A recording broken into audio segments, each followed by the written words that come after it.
Nie je to tak dávno, čo sa na bratislavskom veľtrhu cestovného ruchu prezentovali vinohradníci z Malokarpatského regiónu.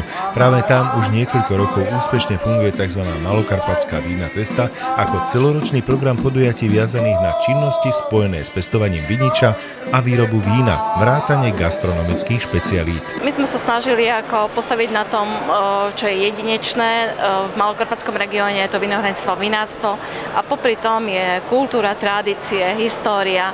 Vinári naplňajú aj celkový charakter nášho regiónu svojím prístupom, či už k flóre, k faune, k výstavbe nových vinohradov. V regióne však idú ďalej, onedlho totiž založia novú oblastnú organizáciu cestovného ruchu. Odobrili to starostovia obcí z oblasti Malých Karpát počas tzv. Župného štvrtku, ktorý zorganizoval Bratislavský samosprávny kraj. Aby sme boli ďalej zasa krok bližšie k tomu, čo vidíme v Dolnom Rakúsku alebo v Burgenlande, v turistických veľmociach, ako Rakúsko bez pochyby je.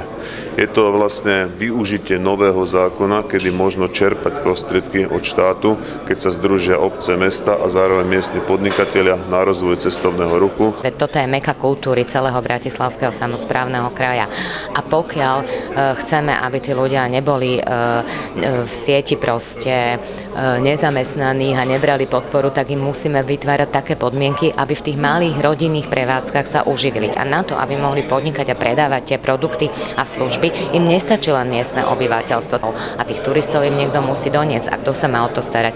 Referentka oddelenia kultúry? Veď to všade na svete aj v Európe, na to sú špecializované agentúry. A to je presne toto, to je organizácia cestovného ruchu. Oblastnú organizáciu cestovného ruchu Malokarpatského regiónu chcú založiť v priebehu 3 mesiacov a mala by fungovať ako prirodzená súčasť krajskej organizácie cestovného ruchu turizmu z regiónu Bratislava.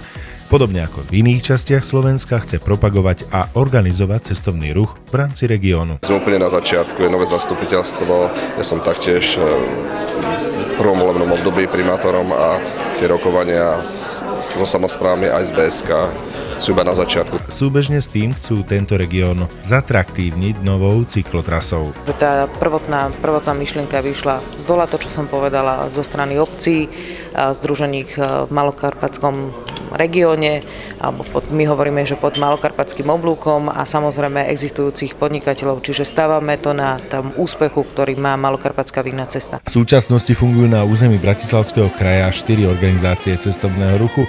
Je to Krajská organizácia cestovného ruchu, Turizmus regiónu Bratislava, OOCR Bratislavská organizácia cestovného ruchu, OOCR región Senec a OOCR Dolné Záhorie.